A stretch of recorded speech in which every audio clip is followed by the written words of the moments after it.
बलि थी मुट्ठी ताज़ा, चूहा था इससे भी ज्यादा चालाक। बलि बोली आओ दोस्ती करी, चूहा हंसा ये तो है कोई नया डरामाक। बिल्ली ने बोला मैं रोजा रखूंगी, आज तुझे बिल्कुल ना खाऊंगी। चूहा बोला वाह क्या बात है, आज तो मैं आजादी मनाऊंगा जी।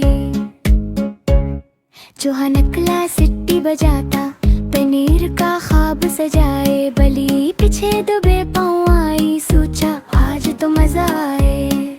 चूहा बोला अरे बलि बहन इतनी खामोश क्यों हो। बिल्ली बोली योगा कर रही हूँ, सेहत का ख्याल भी तू हो।